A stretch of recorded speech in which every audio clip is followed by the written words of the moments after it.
Então, muito bom dia a todos, a mais uma das conversas do confinamento e uma boa semana. Hoje tenho aqui a Paula Matias. A Paula, foi engraçado como é que eu descobri a Paula, porque já na sexta-feira tive aqui uma pessoa, a Marila, que foi exatamente da mesma forma. Estava eu no YouTube e aparece-me um documentário de minimalismo, tema sobre o qual eu já tenho lido bastante e visto vários vídeos. E, além de... Aquilo foi feito por um brasileiro, pelo Jenny, mas tinha muitas entrevistas a portugueses. E a Paula era uma delas. Paula, muito obrigada por teres aceito a entrevista e este desafio. Obrigada eu, Susana. É assim, uma alegre surpresa também. E o que é curioso é que a Paula também é coach, nós já temos tido aqui alguns coaches, mas sempre, todos vocês são diferentes. É muito interessante isto, porque toda a gente acaba por ser coach devido, portanto, também todos nós somos um indivíduo único. E vocês, quando são coaches, é porque qualquer coisa aconteceu na vossa vida, houve ali um clique que disseram, ok, está na hora de eu passar isto a outras pessoas, não é? O que eu aprendi, o que eu tenho aprendido, e depois investem muito na vossa formação. E tu tens uma coisa que eu nunca tinha ouvido falar, que é o Enya Coaching. Mas nós já vamos lá. Eu gostava um bocadinho que tu falasses sobre o teu percurso até chegares aqui, de seres coaching e de teres vindo a adotar também um estilo de vida minimalista. Ok, Susana. Então, o meu percurso, nem sei por onde é que hei de começar. Eu acho que se calhar o facto de estar aqui a falar com alguém do mundo das viagens, se calhar começo por aí, porque é outra minha grande paixão.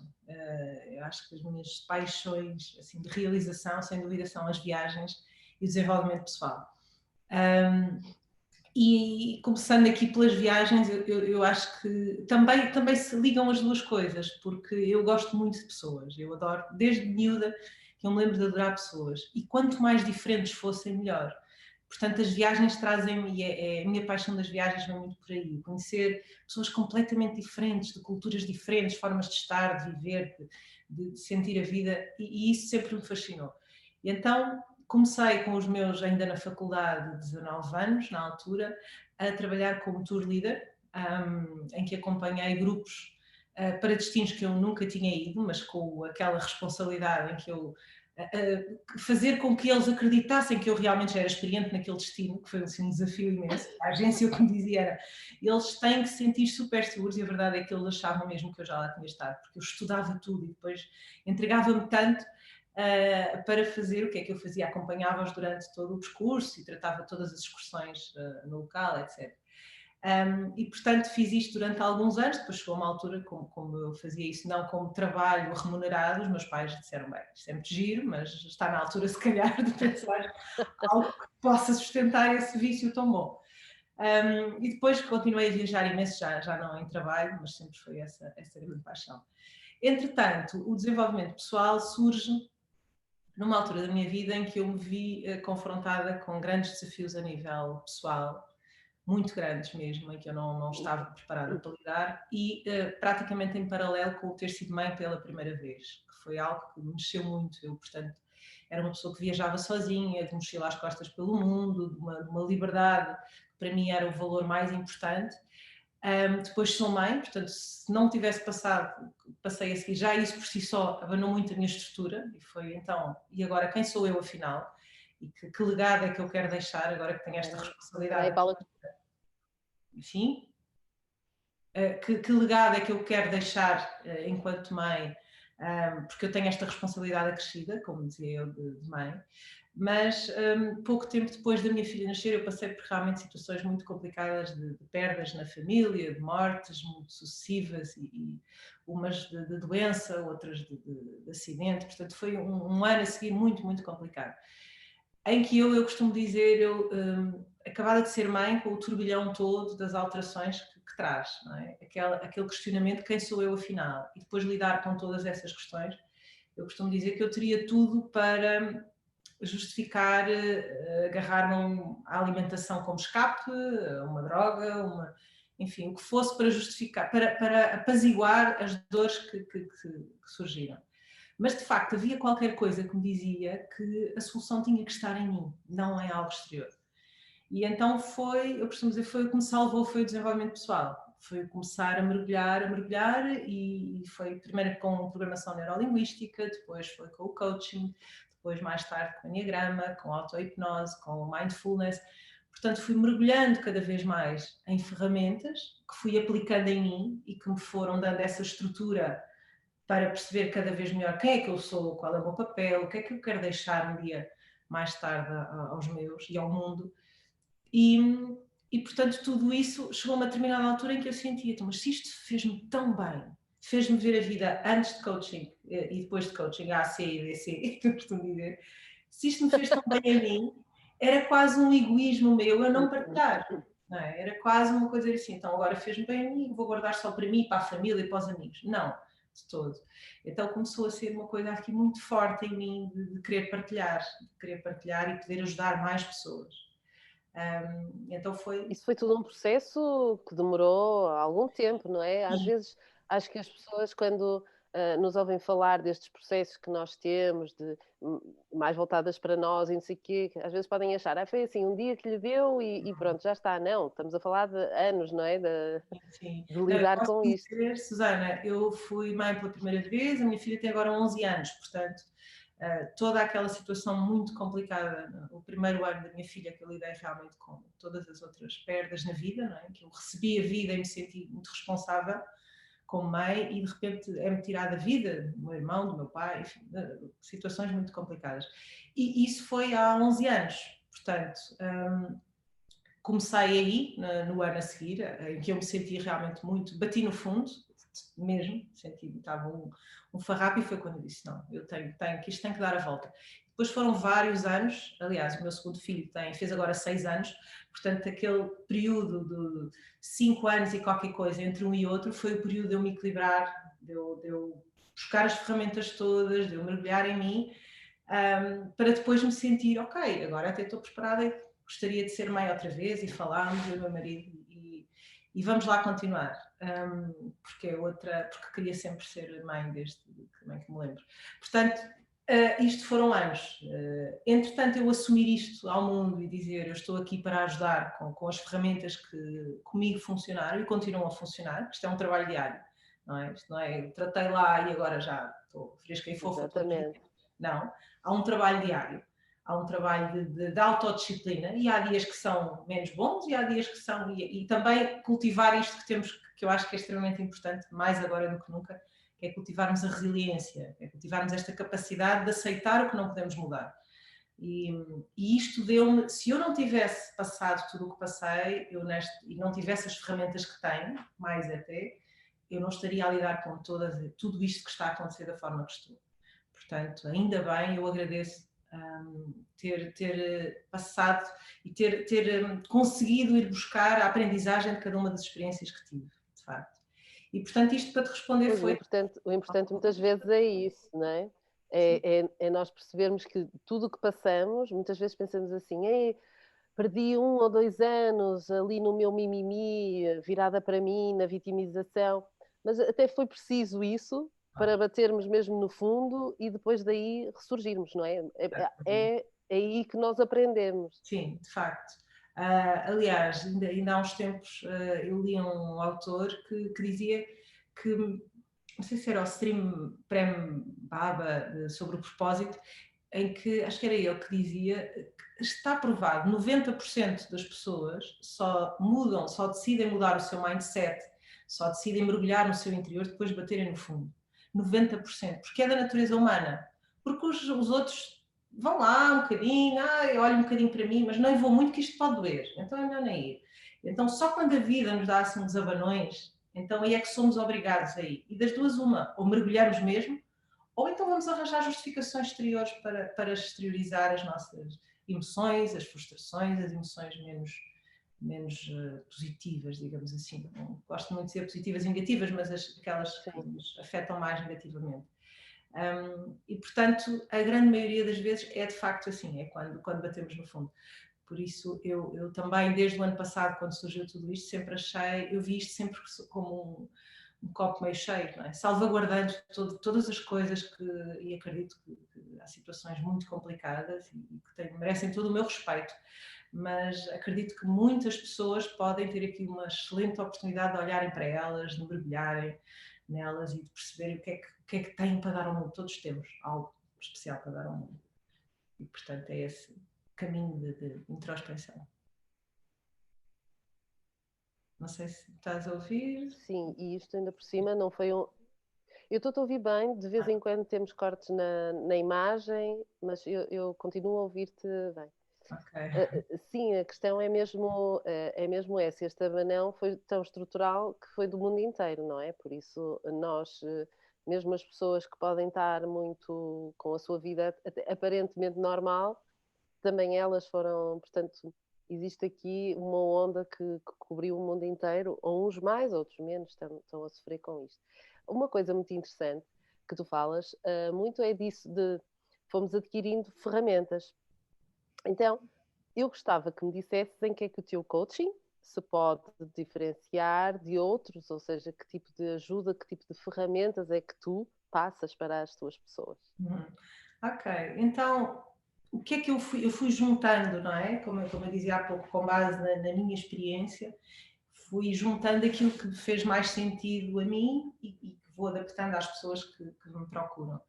Mas essencialmente eu trabalho com uma ferramenta que é o Enneagrama, e que já vai sendo difundida cada vez mais em Portugal também, que é uma sabedoria milenar, ou uma ferramenta, que apesar de ser muito antiga, milenar, e vem do Afeganistão e vem com filosofias do Oriente, só nos anos 70 do século passado é que de facto veio para o Ocidente e entrou em força. Começou pelas universidades dos Estados Unidos, entretanto veio para a Europa com alguma pezinhos de lá, mas de facto é uma ferramenta que eu me apaixonei, porque nos ajuda a perceber o que é que está na base dos nossos comportamentos. Ou seja, tudo aquilo que nós fazemos, os nossos comportamentos, fazemos porque temos uma motivação, uma necessidade básica para satisfazer. E quando nós atuamos nos comportamentos porque queremos mudar alguma coisa em nós, isto falando agora em nós, quando mudamos comportamentos, o que é que acontece? Nós estamos a mudar, eu costumo dizer, a parte de cima do iceberg. Estamos a mudar apenas o visível e não estamos a atuar sobre as nossas necessidades, porque nem temos consciência delas, porque são inconscientes, não é?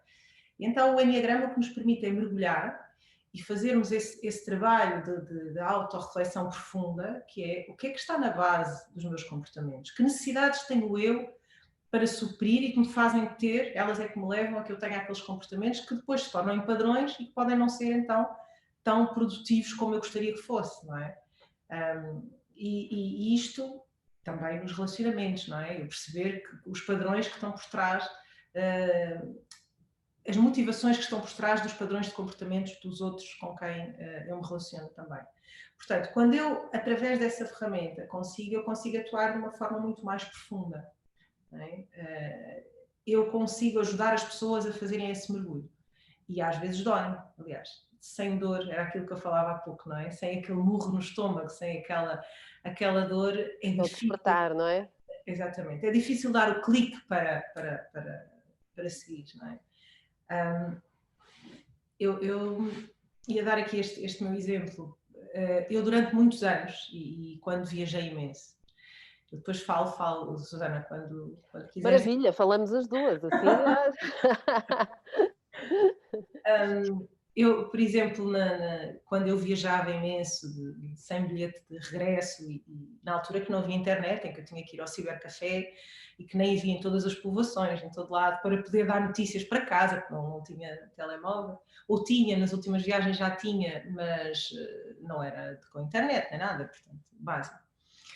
E eu viajava imenso e muitas vezes as pessoas, os meus amigos, mas tu viajas para quê? Eu não consigo explicar, eu tenho uma necessidade, eu estou aqui a regressar de uma viagem, já estou aqui em pulgas para ir para outra e não consigo perceber. E o Enneagrama, o que é que mostrou? Uma coisa que me apaziguou. Como te compreendo. E o Enneagrama mostrou uma coisa que me apaziguou um pouco essa minha necessidade, porque foi o perceber o viajar com sentido. Porque eu, às vezes, eu viajar porque sim.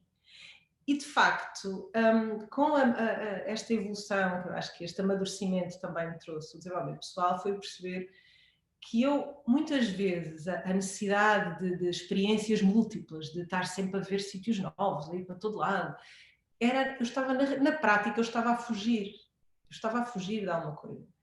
Isso para mim foi um murro no estômago, porque à partida, fugir de quê? Não, eu não fujo de nada, eu não tenho medo, eu só faço isto por prazer, porque eu gosto, porque sim. E quando eu mergulhei, eu fugia daquela dor que eu depois tive que lidar, não é? Quando a vida me trocou as voltas e eu tive que lidar. E quando eu percebi isso, foi tão, depois do murro no estômago, foi apaziguador. E eu hoje em dia, quando viajo, eu viajo com um sentido, com uma intenção. E quando eu observo que, vou viajar, então, ok, Paula, mas qual é a intenção dessa viagem que estás a pensar? Ok. Então já a coisa se encaixa, já não é algo no ar, percebes? E, e isso apazigua-me e parece uma coisa, se calhar, assim, muito vaga, mas para mim fez muito sentido. O sentir que eu no dia a dia eu não tenho que andar a fugir da dor. E muitas vezes eu vou ter que lidar com ela porque faz parte da vida, como eu aprendi pela minha experiência direta. E não é o fugir e esconder-me que ela vai deixar de existir. Portanto, por isso é que eu digo, isso também me deu essa capacidade agora de lidar com... Mas quando tu dizes, desculpa, quando tu dizes que o Enneagram te mostrou, como é que funciona isso na prática? Ok. Agora dá vontade de vos convidar a todos para o próximo workshop de Enneagram. Quando é que é? Eu vou ter agora um de propósito, porque é outro tema, e depois já temos lá um workshop sobre propósito de vida no dia 18. O workshop de Enneagrama ainda não tenho, mas eu de vez em quando tenho imensa gente que me pede, marco, já estão em lista de espera, marco um dia, divulgo, é neste dia. Pronto. Portanto, é uma questão também de estarmos atentas e estarem atentas e ver. Mas é uma ferramenta dinâmica baseada, então assim resumidamente, baseada em leis matemáticas que nos diz que no mundo todas as pessoas estão divididas, digamos assim, em 9 personalidades. Todos nós temos uma das 9 personalidades e por trás de cada uma das personalidades estão determinadas características. Mas mais do que mergulhar aí e perceber quais são as características que estão na base da minha personalidade, é perceber, então e agora, quando esta minha personalidade não está a jogar a meu favor, eu estou a entrar em padrões repetitivos, o que é que eu posso fazer para sair daquilo que me está a camuflar, que não me está a deixar expandir e desenvolver?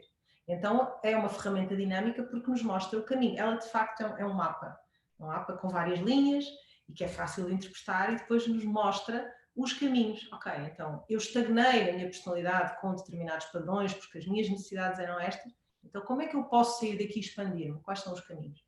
E portanto é essa ferramenta dinâmica que nos ajuda. Muito interessante e desconhecia, por isso estou maravilhada para conhecer mais sobre isso. Tu falavas do propósito, de facto, e eu lembro-me que li até no teu site, tem assim em grande destaque, que dizia: houve uma fase da minha vida em que me senti perdida.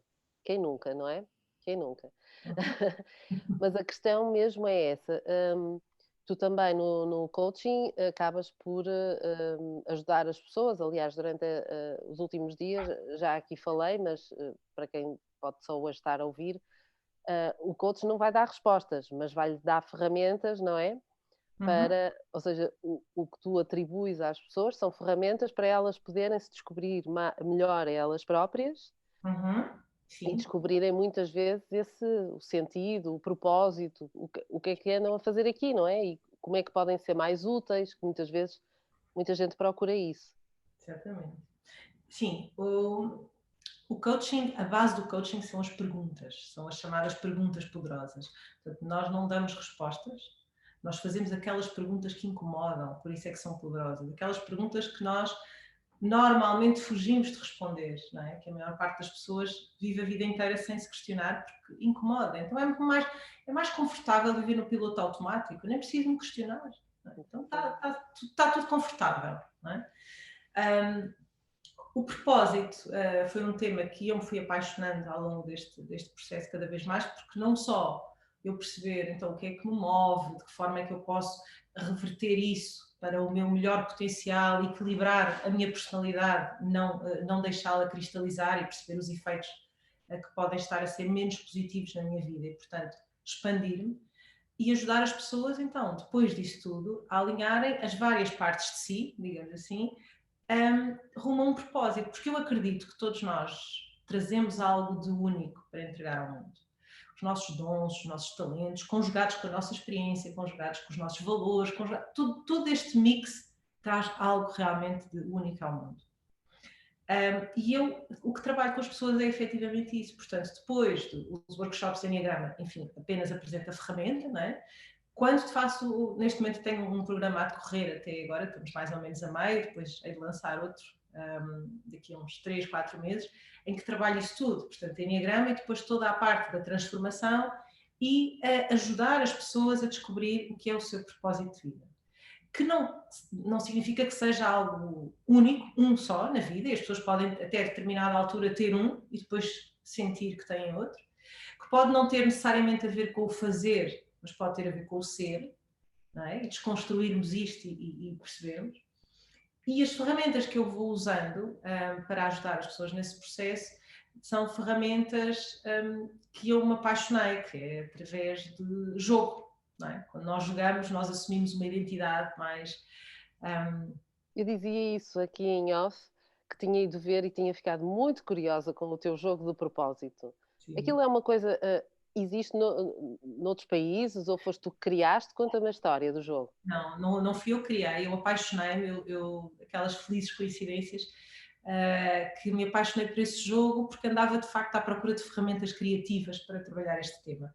E acabei por conhecer a criadora do jogo do propósito, o jogo de tabuleiro, e acabei fiz a formação, adorei, e trouxe para Portugal. Portanto, sou hoje a parceira, a representante em Portugal do jogo do propósito. Em conversa com ela, do jogo do propósito, o de tabuleiro, portanto, aquele que eu facilito em sessões, portanto, são 2 horas e meia a 3 de jogo e depois uma sessão de mentoring uns dias depois. Portanto, esse jogo eu incluo dentro do programa individualmente. E depois, em conversa com ela, surgiu a ideia de, mas porquê que não criamos algo para chegar a mais pessoas, sem ter que haver influência de um coach, em que seja algo mais fácil, que ajude as pessoas de primeira linha a despertarem. Então surgiu a versão Pocket, que é o jogo do propósito, de cartas. É um jogo parece um baralho de cartas, não é? Mas... São dois, que é um conjunto de perguntas e um conjunto de, não é respostas, é recursos, que são recursos que nós linkamos às respostas que nós damos, e recursos todos nós temos. São virtudes, são dores, são competências, são valores, são uma série de coisas, comportamentos, e que nos ajuda, esse jogo, de uma forma muito simples, a refletir, a fazer esse trabalho de autorreflexão, a fazer esse trabalho de ir cá ao fundo e fazer aquelas perguntas. A grande maioria das pessoas olha e diz assim: nunca pensei sobre isto. Esta pergunta agora é que me travou. E que realmente é mesmo o despertar para uma série. Era como dizíamos, o gatilho, não é? Desperta ali vários gatilhos. E a pessoa que o criou, ela é coach também, imagino? Ou... Sim, mas ela neste momento está só ligada mesmo à parte da gamificação, sim, mas ela trabalhou durante muitos anos em recursos humanos de empresas e como gostava imenso da dinâmica dos jogos e criou e pronto, tem sido. Eu adoro sempre saber a raiz, de onde é que vêm estas coisas, porque lá está, uma pessoa que trabalha com recursos humanos conhece tanta gente que lhe passa pelas mãos. Sim. E muitas vezes ela pode ver ali realmente talentos escondidos que as próprias pessoas desconhecem, não é? E que é muito o que o coaching também faz, que é assim, olha, se calhar nunca tinha pensado nisto, depois de fazer uma certa pergunta é assim, pois realmente eu gosto de fazer isso, tenho algum talento, não é? Muitas vezes as pessoas, eu costumo dizer isto, nós autossabotamos-nos, ou seja, achamos sempre que... eu gosto muito de outra designação que aprendi, foi no último ano, que é o síndrome da impostora, que é Sim. Nós não acharmos que somos capazes de... Sim, não é? E depois também muito isso ajuda, não é? A sociedade onde nós estamos, quantas vezes, quando somos crianças, nos apoiam para aquilo que nos faz feliz? Quantos professores, ou mesmo os nossos pais, dizem, mas o que é que te faz mesmo feliz? O que é que te faz vibrar? Não, vai para ali porque segues aquela linha porque é estável, ou porque dá dinheiro, não é? Não essa noção de que realmente nos faz brilhar, nos faz vibrar, não é? E, portanto... há muitas perguntas que nos bloqueiam, não é? O que é que queres ser quando fores grande? Sei lá, tanta coisa. Não tem sim, que ser só uma, não é? sim, de Por facto, favor, deixem-me ser muita coisa quando eu for grande. sim, mesmo. E há muitas vezes também aquela questão, e já aconteceu isto 2, 3 vezes com a minha filha, por exemplo, que ela desde que começou a andar, começou a dançar e desde sempre quis ser bailarina e está a estudar dança Uhum. e quer ser bailarina. Ela, de por onde der, ela desde que acorda até que se deita, toda ela é dança. E já aconteceu perguntarem, então o que é que queres ser quando fores grande? E ela, bailarina. E as reações, é assim, ok, vá, agora uma coisa a sério, diz lá. Sim. E ela da última vez olhou para mim e disse assim, do género, oh mãe, nem vou responder assim, com uma cara assim, pronto. E ela, então mas eu gosto, sim, mas isso não dá dinheiro, vá, diz lá outra coisa. E é tão castrador. De É. facto, felizmente em casa nós apoiamos em tudo aquilo de E Matilde. depois ainda por cima vivemos num país onde se fomenta muito isso. Portugal é um país pequeno, por isso nem penses que vais viver. As artes, então, são muito. Toda a gente que decide ser artista é muito massacrada com isso. Porque só os bons, muito bons, é que. Sim, sim. Por acaso agora disse isto em voz alta, eu lembro-me que quando estava a tirar o curso de jornalismo diziam isso. É das maiores falácias que se pode ter Sim. realmente. Quando estava a tirar o curso de jornalismo diziam isso para as pessoas que iam para a televisão. Só os melhores é que entram. Que mentira! Que mentira, gente. Não, a sério, não. É um Isso é castrador. muito mentira. Nós temos é que ser realmente resilientes e eu, aliás, uma das vezes que fiquei desempregada, ainda ontem falei aqui, já passei por 3 vezes, esta é a terceira, pelo desemprego, de ter que voltar tudo de novo, reconstruir tudo de novo. E uma delas eu pensei, nunca mais vou voltar ao jornalismo, porque foi o fecho de um jornal, e 2 jornais na altura, um no Porto e outro em Lisboa, e lembro-me que pensei, bem, somos 120 jornalistas à procura no mercado que estava saturadíssimo já, agora ainda mais, né? Mas que estava saturadíssimo, nunca mais vou conseguir voltar ao jornalismo. E passado 6 meses lá estava eu, por isso. E também, e lá está, fui buscar bases para depois perceber que o que gostava mesmo era de continuar a viajar cada vez mais e de construir uma profissão que nem existia há 8 anos, que foi ter um site de viagens e viver disso. Por isso, quem nos esteja a ouvir e que precise de um alinhamento do que é que precisa de fazer e que não deixe que as pessoas os limitem com as suas próprias crenças, não é? Porque as pessoas refletem em nós os seus medos e por isso têm aqui a Paula para vos ajudar também nisso. Portanto, a descoberta do propósito e o jogo do propósito, adorei. E estou aqui, olha, faço anos 2 a 8. Vou Vai, pedir, vou pedir como prenda de aniversário o jogo do propósito, que achei o máximo. Acho uma ideia genial, genial mesmo. E acho que, olha, que tens aqui várias ideias para criar outros jogos e seres tu a mentora disso. sim. Olha, Depois falamos. É tanta com, coisa aqui. viagem, com viagens e tudo, imagina, Paula. Sim, sim. Olha, outra frase que eu vi no teu site e até a copiei porque eu gosto muito. Eu acho que não são frases feitas, são aquelas frases que muitas vezes nós precisamos de ver e de ler ao acordar, que é de Mark Twain. Os Uhum. 2 dias mais importantes da tua vida são o dia em que nasces e o dia em que descobres porquê. Ou seja, o que é que nós andamos aqui a fazer, não é? Sim, sim. E ainda ontem eu disse isto, deve ser muito recompensador para vocês, coaches, ver quando a pessoa desperta finalmente, ou seja, e muitas vezes são vocês que estão a ver já isso a acontecer e a pessoa leva ali o seu processo, o seu tempo. Eu gostava de te perguntar, e que tu dissesses aqui para as pessoas perceberem também, como tu tiveste o teu processo, elas também vão ter, e não é de um momento para o outro, ou seja, não tens respostas milagrosas, não é? São as pessoas que têm que procurar em si e que tudo leva ao seu tempo. Sim. Cada um tem o seu tempo. Não, cada um tem o seu tempo. Mas de facto é maravilhoso quando, para mim, arrepia-me e são raras as vezes que não me emociono, porque quando vejo as pessoas, quando sinto as pessoas a desbloquear coisas que elas achavam que eram tão rígidas, não é? As crenças que ainda falaste agora há pouco, por exemplo. Crenças que nós temos todos, porque os nossos pais nos incutiram, a família, a sociedade, e que nós acreditamos de tal maneira que aquilo é real. E quando há uma desconstrução lá dentro e de repente, não, quando eu tenho consciência que aquilo é uma crença e que na realidade é uma crença que me limita, que eu posso revertê-la para uma crença que me potencia, e é só uma crença, e as pessoas, uau, é brutal. E então há aqueles cliques, há aquele brilho nos olhos que muitas vezes não se descreve, não consigo descrever nas pessoas. Há aquele momento em que fica, mas depois vai sendo. Muitas vezes nós temos sessões e depois ao longo da semana eu recebo mensagens, bem, esta semana é brutal. É como se eu pusesse outros óculos e visse de outra maneira, não é? Porque eu estou a passar pelas mesmas pessoas, a mesma realidade, mas eu tenho outros óculos, eu já não estou a ver o mesmo que eu estava a ver na semana passada. É a chamada mudança do mindset, não é? Exatamente. E esse sentir desse empoderamento é qualquer coisa de fantástico, não é? É isso que eu senti também.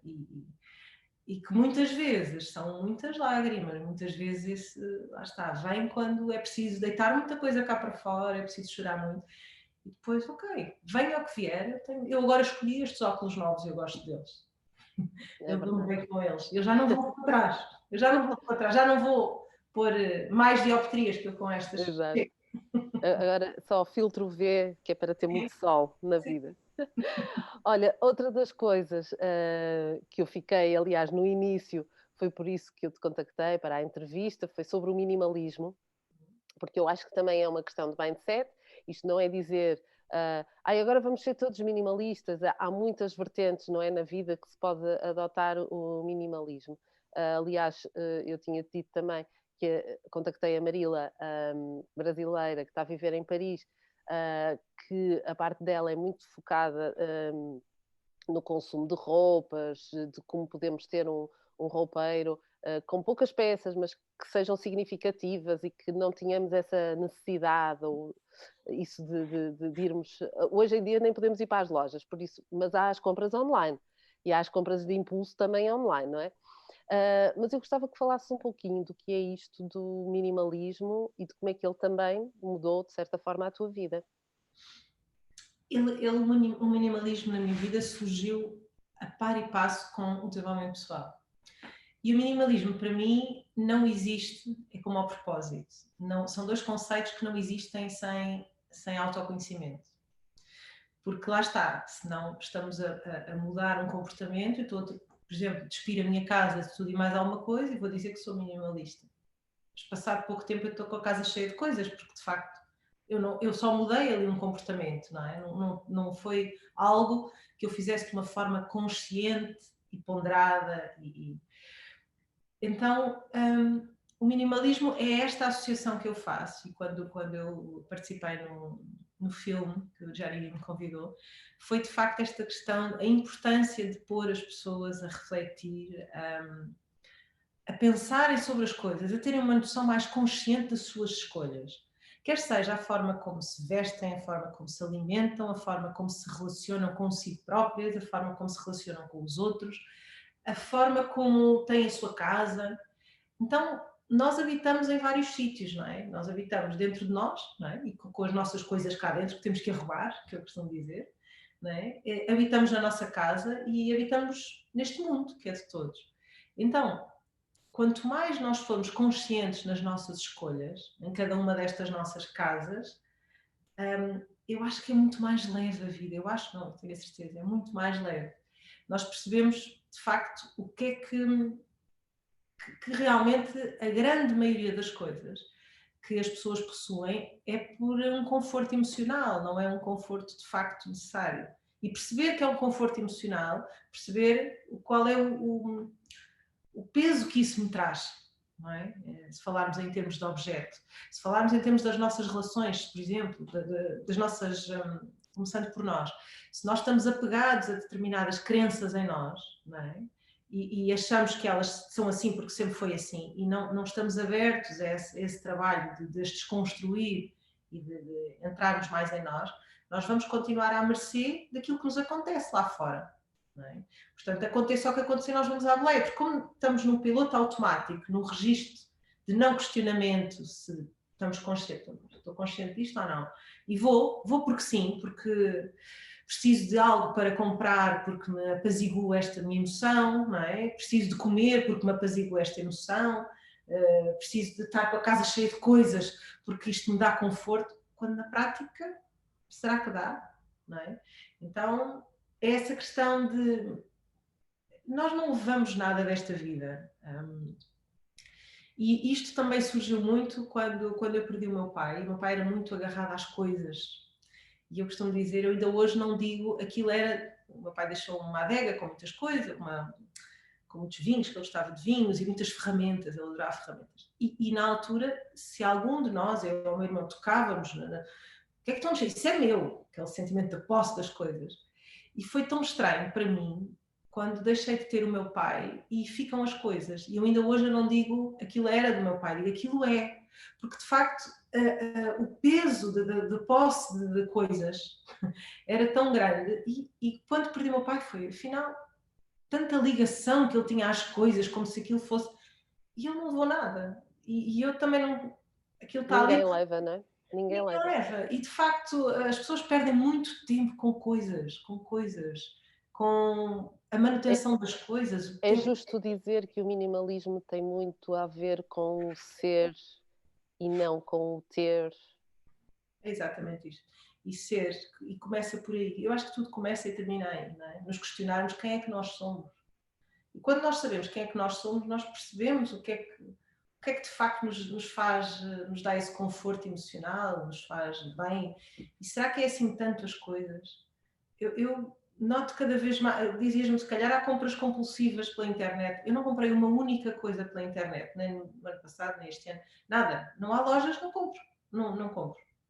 Faço limpeza lá em casa do que está, porque os miúdos vão crescendo, vai saindo, mas de facto não compro, porque não há necessidade disso, mas preciso. Não preciso. Não preciso, não há. No ano passado, no passado não, já não, antes portanto em 2019, fiz o Caminho de Santiago, que também foi uma experiência de minimalismo fabulosa. E realmente ainda, se ainda houvesse uns restícios que fizessem ali alguma incongruência comigo, acabaram todos. Porque durante uma semana eu percebi o que é que eu preciso para me sentir feliz e para estar bem. E de facto, cabia tudo numa mochila. Esse é o maior exercício, não é? E cabia Quando tudo. tu sabes que durante uma semana só vais ter aquela mochila. Sim, e de facto. E percebes que o que te pões lá é precisamente o que precisas para sobreviver do frio, ou do calor, ou da sede que vais ter. Das básicas, porque as minhas necessidades emocionais, as minhas necessidades secundárias, não é? Acima das minhas básicas de me proteger do frio, de me alimentar, todas as outras estavam tão nutridas, estavam tão bem satisfeitas. Só houve uma coisa que eu carreguei a mais, e tinha quase 1 quilo, mas foi uma lição para mim, que foi um livro. Um livro, sim, que é O Caminho Menos Percorrido. Não sei se conheces. Não. E conseguiste lê-lo? Nada. Pois. Eu carreguei literalmente aquele tijolinho, que aquele livro já há 20 anos que me sugeriram, e foi um daqueles que nunca tinha procurado. E umas semanas antes de fazer o Caminho de Santiago, eu entrei numa livraria e de repente, O Caminho Menos Percorrido, aquele livro que há anos eu queria comprar. E então levei. Claro que não li absolutamente nada, mas foi assim uma lição para mim, não é? É, porque lá está o peso que a gente carrega, ainda Sim. por cima. Eu tenho uma amiga que fez o Caminho de Santiago e então eu perguntava-lhe, depois é uma chatice, não é? Voltar com a roupa suja. E ela, olha, não, eu levei cuecas com história. Então eu usava-as e deixava-as. Eu achei o máximo assim, devias registar como marca cuecas com história ou uma coisa assim.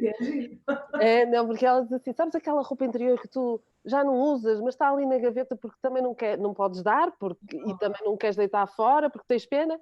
Olha, ficaram no caminho. Em cada sítio onde eu ficava a dormir, ali ficavam as cuecas para no lixo, usadas. Portanto, é um facto que, de facto, olha, esta semana, nem de propósito, há uma rapariga que eu sinto, é a Mila Monteiro, no Instagram.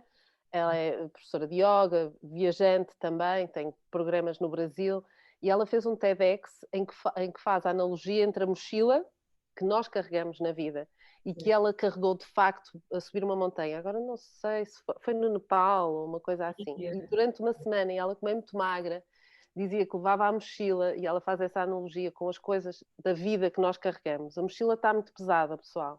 vamos começar a tirar coisas, estas coisas que nos pesam na vida. É muito interessante e eu até vou deixar aqui junto depois o link para o vídeo do YouTube, porque eu acho muito engraçado e depois é uma rapariga tão jovem que eu tenho inveja da clareza dela. E ela fala disso, de a mochila começou-lhe a fazer feridas aqui nos ossos, então ela não é só a questão de ser a mochila pesada, é a mochila que tu tens na tua vida é adequada para ti? Se calhar não é. Se calhar devia ser uma mais pequena ou uma mais larga. É muito interessante isso, porque lá está, a analogia, mesmo no caminho de Santiago, da mochila, serve para o resto da vida e para o minimalismo, não é? Sim, completamente. E percebermos o que nos serve o que não nos e o que não nos acrescenta nada, não é? Que só nos complica, não é? Que só nos atrapalha a marcha, não é? Que é caminhar na vida. Sim. Eu acho que isso acontece muito quando nós mudamos de casa ou temos obras em casa e precisamos tirar as coisas e começamos a perceber e nem me lembrava que tinha isto, ou porquê que eu tenho isto, ou porquê que eu tenho estas roupas que não visto há anos, ou não é?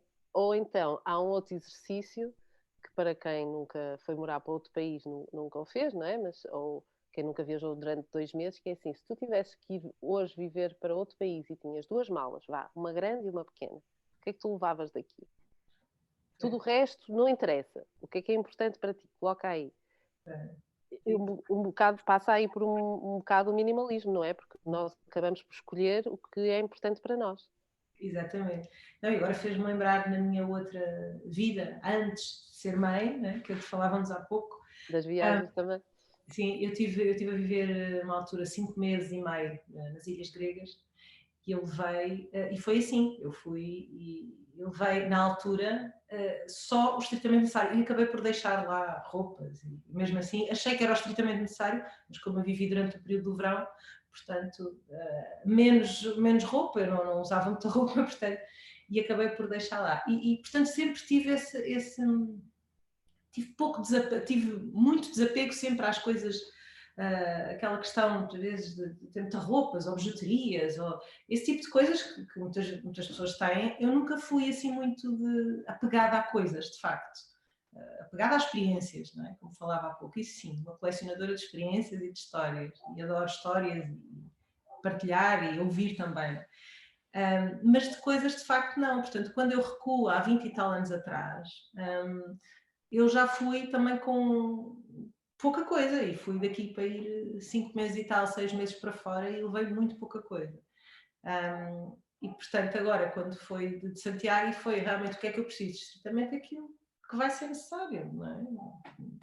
Não E eu vale a sei pena. que estás com muita vontade também de unir esta parte do coach às viagens.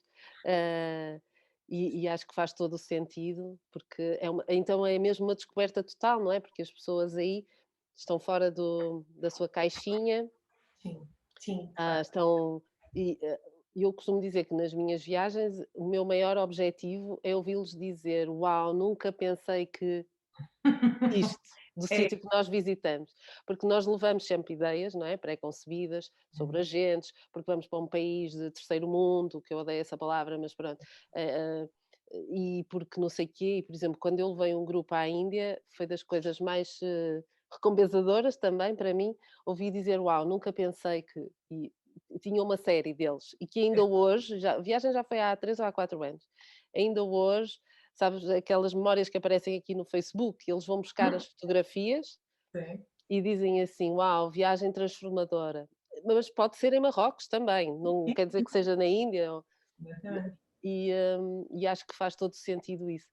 Assim, qual foi o país, portanto, tu viveste 5 meses na Grécia, houve outro país onde tivesses também estado assim durante um longo Não, período? foi onde eu tive mais tempo. De facto, depois no regresso para cá demorei um mês, mas não, ia parando. Depois tive umas semanas em Itália, depois E eu tive. foste sozinha nesse caso? Sim, sim, fui sozinha. Sozinha. No ano antes tinha ido também sozinha para a Itália, Nápoles, Florença, Roma, ali o sul de Itália. Fiz uma coisa, uma incursão muito gira no Médio Oriente, em 2004, que também é assim daquelas histórias que eu adoro. que foi um projeto que surgiu assim por acaso. Acabámos por ir 4 portuguesas que não se conheciam de lado nenhum. Era um projeto internacional de pedalar pela paz no Médio Oriente. Então, era o projeto Follow the Women, em 2004. Então, fizemos 300 e tal quilómetros em 6 dias a pedalar, Líbano, Síria e Jordânia. E foi assim uma experiência fantástica. Para quem não tinha experiência nenhuma de exercício físico daquela dimensão, foi toda a envolvência. E foi pessoas, mulheres que no Médio Oriente não é comum de todo pedalar. Sim, andar em bicicleta faz lembrar a Marta, que anda em África também. A Marta, uma jovem, tem um blog. Sim, exatamente. Que engraçado. Mas lá está, vocês em 2000 e, disseste 4? 4, isso em 2004. Ok, não havia esta facilidade que nós temos de informação que nos chega pela internet, não é? Não. Houve rádio, houve 2 jornalistas do Expresso que foram connosco, que fizeram parte. Que giro. Que foram, não sei se elas entretanto estão, pronto, que era a Ana Baião, fotógrafa, e a Ana Sorumanho, se não estou em erro. Que giro, que giro. Que foram e cobriram toda aquela dinâmica, enfim, uma semana. Onde é que começou e onde é que terminou? Começou no Líbano, em Beirute, e terminou atravessámos Damasco, uma cidade que fiquei apaixonada. Depois nós ficávamos 2 dias em cada sítio. Depois no final eu ainda fiquei mais dias na Jordânia. Terminámos em Amman, e eu ainda fiquei em Oman. E ainda fiquei depois em Petra e fui mais para o sul. Lindíssimo, não é? Sim, lindo. E, portanto, uau, que grande aventura, estou aqui cheia de inveja. Em 2004. 2004.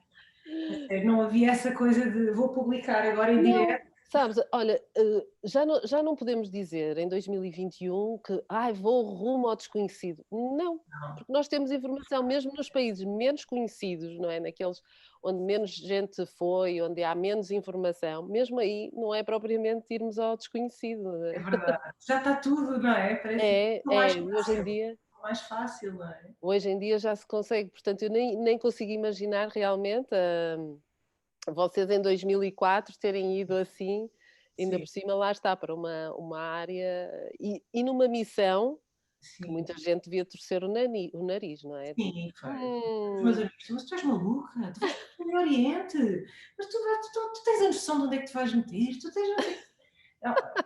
Como fui com uma amiga também, fomos só 2, e para Marrocos 15 dias, mas para Marrocos fora dos roteiros, foi Marrakech, mas depois fomos para dentro. E andámos de comboio, isto lá está, há 20 anos, era tudo, vocês são doidas, e o perigo, e não sei. Claro, houve situações que eu olho para trás, se calhar, mas quer dizer, senão também não tinha a experiência que tive. Eu sempre fui muito positiva e sempre achei, vai correr tudo bem. Sim, exatamente. Senão não saíamos. Eu não ia para lado nenhum, não é? Eu digo sempre isso, não saíamos de casa se fosse essa a questão. Nós estamos mesmo a chegar ao fim. Eu gostava só de sublinhar aqui que a Paula tem muitos workshops, tem o jogo do propósito no site dela, que eu coloquei, não coloquei, mas vou colocar depois ali. E que tens a oferta da sessão 0. Isto é muito importante, não é? Para as pessoas, muitas vezes, não sei se vou gostar, não sei se isto é o que eu estou a precisar agora, e assim têm sempre a oferta da sessão 0 para falarem com a Paula e para perceberem se é este o caminho que têm que tomar. E também fiquei curiosa, ainda temos alguns minutos, sobre a auto-hipnose, porque tu também és formada nisso. É uma coisa que também envolves no coaching? Sim, também dentro do programa, eu também tenho essa parte de ajudar as pessoas a serem as próprias facilitadoras. Eu sou facilitadora de auto-hipnose, portanto, eu ajudo as pessoas a aprenderem a fazerem auto-hipnose. Ou seja, parece uma coisa assim muito estranha. Parece. Eu tenho várias perguntas já. Mas é assim. Porque nós olhamos para a hipnose com alguém a hipnotizar-nos, não é? E uma coisa assim estranha. Então, a pergunta é esta: qual é a voz que nós mais ouvimos? É a nossa. Então, é com ela que vamos falar. Não é? Então, sabendo que é a voz que mais ouvimos e sabendo que, não se sabe ao certo, mas cerca de 80% a 90% do nosso sistema é inconsciente, o que é que nós vamos fazer? Nós vamos regar o nosso inconsciente com aquilo que ele mais precisa para aquilo que nós mais desejamos. Portanto, trabalhar a auto-hipnose é conseguir entrar no nosso inconsciente e colocar lá as sementinhas daquilo que ele precisa. Na voz, que nós queremos ouvir mais, a nossa, mas a dizer coisas que nos são melhores, mais proveitosas. Ok, percebi. Respondi às perguntas todas que vinham aí? Todas, porque eu ia perguntar isso. Em que medida, lá está, é que as pessoas é que podem aprender, ou seja, tu dás ferramentas, e eu acho muito importante isto no quem faz coaching. Vocês dão ferramentas para as pessoas, é como se elas fizeram um reset, estão a precisar de aprender a caminhar sozinhos, novamente, não é? E estão cheios de medo. Então o coach está ali, está com a mão, mas de vez em quando larga e diz assim, não, isto és tu que tens que aprender, vai lá, esfola os joelhos e as mãozitas, não é? Vais cair outra vez, mas és tu sempre que tens que te levantar, não é? Porque és tu que mandas na tua vida. Claro, nós estamos ali ao lado, não é? A bater palmas e a dar força, mas estamos ali ao lado, facilitar o processo, a acompanhar. Exatamente. Dar ferramentas, facilitar o processo. Eu costumo dizer, eu digo sempre isto no início dos meus programas, que é, eu garanto 50% do resultado. Agora, os outros 50% depende do empenho, da vontade, da motivação da outra pessoa. Da outra pessoa. É. Sempre, não é? Sempre, tem que ser. Muito bem. Obrigadíssima, Paula. Foi um prazer estar aqui à conversa contigo. Sobre viagens temos, olha, um dia destes fazemos uma entrevista só sobre viagens, não é? Acho que sim, temos muito que falar também. Exatamente. Por acaso estou a pensar em fazer uma sobre mulheres que viajaram sozinhas e que podem exatamente dar as suas experiências, que sempre motivam outras para fazerem o mesmo e que estão a precisar desse gatilho, precisamente. Sim. Muito obrigada a todos também que nos seguiram aqui no Facebook. Amanhã há mais conversas do confinamento. E obrigada mais uma vez, Paula. Obrigada eu mesmo. Obrigada a todos. Obrigada, Susana. E até breve. Um beijinho grande. Obrigada.